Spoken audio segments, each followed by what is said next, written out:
Hai, sebenarnya aku Danish, selamat datang ke channel Danish Bags. Untuk video kali ni, dia ada sedikit perkongsian lah yang aku nak share. Mesti korang tahu kan apa benda ni kan? Ni. Okay, benda ni sebenarnya jadi nightmare kat setengah orang. Ada orang dia addicted dengan basikal punya weight lah. Sebab weight ni antara benda yang paling orang kisahkan ataupun orang paling ambil tahu lah, ambil kisah lah. Berat basikal aku berapa, berat basikal aku berapa kan. So weight ni dia bukan macam beli durian. Kalau kita beli durian kan, kita bertambah berat tu lagi mahal durian tu kan. Tapi kalau beli basikal ni dia terbalik pula. Okey, dia lagi ringan, lagi mahal. Sebab dia ada berkaitan dengan R&D dia lah, dengan dia punya material lah, dengan dia punya macam-macam lah. Okey, jadi untuk video kali ni aku akan cerita pasal upgrade untuk korang kurangkan berat basikal korang dengan lebih efisien dan lebih efektif. Jadi dia cost efektif. Bermakna aku ni kiranya dia macam berbaloi lah. Dan kenapa aku cakap dia berbaloi? Sebab dia akan efek juga korang punya performance dan juga weight dia banyak jugalah korang boleh reduce. Okey. Jadi kat sini aku nak share 4 benda yang korang boleh upgrade untuk korang punya basikal untuk jadikan basikal korang lebih ringan. Okey, yang pertama akan cerita pasal benda ni. Ni, kau tahu benda ni? Ni nama dia skewer ataupun untuk pasang korang punya tayar lah. Dan ini yang aku dah upgrade, iaitu titanium. So yang asalnya macam ni, dia pakai aluminium macam ni, berat, gentle berat. Ini aku ada yang berat dalam 140 gram dan ini pula berat dia dalam 40 gram. So kat sini korang boleh save sebanyak 100 gram. Untuk benda ni sahaja ya, untuk benda ni sahaja. Dan untuk yang macam ni aku beli ni dalam RM40 je, murah. So aku boleh kata dalam RM1 untuk 1 gram. Dan benda ni okey lah, nampak kosmetik dia lebih cantik dan lagi satu dia lagi ringan lah. Okey, yang kedua pula, korang boleh upgrade juga korang punya tayar. Okey, sebenarnya tayar ni dia memberi efek juga kepada korang performance. Sebab kalau korang beli tayar yang lebih ringan, bermakna tayar tu dia kebiasaannya akan lebih tinggi dia punya TPI. Yang ni aku akan cerita bab TPI lah nanti di video-video lain lah. Okey, dan TPI lebih tinggi ni menyebabkan korang punya rolling resistance lebih rendah. Jadi bila rendah rolling resistance, korang boleh dapatkan effort yang sama tapi kelajuan yang lebih tinggi. Jadi dia ringankan basikal korang dan menyebabkan korang jadi lebih laju. Okey, dan aku akan ambil contoh tayar CST Caesar yang kita biasa tengok kat basikal-basikal bajet kan.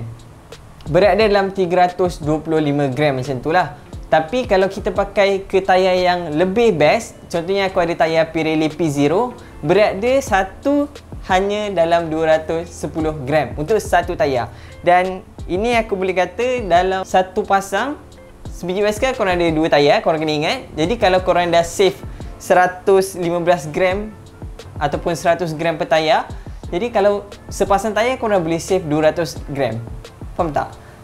Jadi kalau korang tambah 200 gram, tambah pula dengan korang tukar skewer tadi, korang dah dapat save 300 gram. Nampak tak? Tapi korang akan lebih perform. Okey? Okey, dan seterusnya bergantung juga kepada tayar korang lah. Dan ini aku rasa yang paling efektif lah. Sebab dia akan efek korang punya watt saving dan juga basikal kau akan lebih ringan. Okey, apa dia? Ini adalah tube. Sekarang tube ni kita biasa tengok ada 2 tube jenis tube, yang tube getah dan ada latex inner tube. Latex inner tube ni harga dia mahal lagi sikit lah. Harga dia mungkin kalau tube biasa dalam RM20 satu tube, tapi latex inner tube ni harga dia dalam RM60. Okey, tapi yang bestnya, dia punya weight saving ni bukannya terlalu tinggi. Weight saving dia cuma dalam 50 gram. Okey, dalam 50 gram. Tube-tube biasa mungkin dalam 84 gram. Aku ambil contoh tube Maxxis 84 gram. Dan tube latex inner tube ni dalam 50 gram. So, korang saving dalam 30 gram. Dan kalau korang ada bajet lebih sikit, korang boleh ambil tube Turbolito. Turbolito ni harga dia RM90 lah untuk satu tube lah. Okey, dan itu berat dia mungkin dalam 30 gram. So korang dapat save 50 gram daripada tube Maxxis tadi. Itu untuk satu je, satu tube.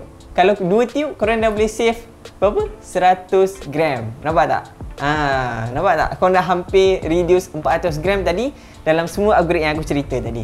Okey, yang paling bestnya, tube latex inner tube ni pula dia akan menyebabkan rolling resistance lebih rendah, up to 5.5 watt saving yang korang boleh save lah. Dan ini bermakna korang gunakan effort yang sama tapi korang dapat class joint yang lebih tinggi. Okey, tapi disclaim, ini bergantung juga kepada siapa yang ride dan bergantung juga kepada fitness korang. Tak semua orang dapat save sampai 5.5 watt per tayar je. Kalau 2 tayar, sepasang tayar korang dapat save 11 watt. Gila banyak punya saving dengan hanya kan bermodal RM90 ataupun RM180. Cun. Okey, dan lagi satu ni yang terakhir lah untuk aku share untuk video kali ni, crankset. Okey, contohnya aku ambil crankset 105 R7000 dan juga aku ambil contoh crankset perbandingan yang korang boleh upgrade adalah Dura-Ace R9000. Crankset 105 R7000 ni berada dalam 750 gram.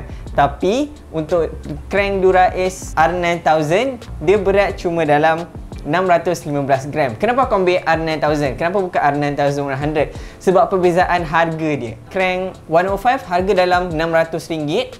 So, crank Dura-Ace R9000 korang boleh dapat dalam harga RM900 ke RM1000 lah. Dan ini yang menyebabkan korang tambah dalam RM400 je ke RM300, RM400 untuk dapatkan crank Dura-Ace lah. Okay. So, aku boleh kata yang upgrade yang sangat-sangat okey sebab korang boleh save dalam 135 gram. 135 gram dan basikal korang akan lebih cantik. First lah sebab korang pakai crank Dura-Ace kan. Dan lagi satu, basikal korang akan lebih pergi. Sebab apa? Sebab crank Dura-Ace R9000 ni ataupun crank Dura-Ace ni dia lebih stiff berbanding crank 105 dan bermakna ini korang akan kurang power yang hilang lah. Power transfer korang tu lebih efisien dan menyebabkan dia tekan je korang dapat terus pergi. Okey, aku rasa itu saja lah kot untuk video kali ni dan semoga kita berjumpa dalam next video. Kalau korang baru sampai dekat channel aku ni, korang boleh tekan button share, komen dan subscribe supaya video ni dapat bantu korang dan dapat bantu jugalah aku lah. So korang boleh support aku dalam video-video aku. Okey, so kita jumpa dalam next video. Gerak dulu. Assalamualaikum. Okey, aku ada satu benda lagi aku lupa nak cakap. Untuk korang-korang yang di luar sana yang sentiasa support aku punya video, siapa-siapa yang ada roller di trainer, korang naik je lah roller korang kat rumah, naik je lah trainer korang kat rumah, tak payah nak keluar-keluar. Dan bagi siapa yang tak ada availability benda-benda roller trainer apa semua tu, korang nak kayu kat luar, korang kayulah ikut SOP. Jadi sebab kita tengok pun kes ni sekarang dah makin meningkat apa semua, kita tak nak lah terkesan. Jadi aku harap korang pun stay safe, stay healthy dan jaga SOP. Dan kalau ada vaksin, ambil vaksin. Tak payah nak fikir-fikir banyak. Hidup korang tak bermakna pun untuk Yahudi tu nak trace korang ke apa ke. Itu semua agenda Melayu. Gerak lu bye.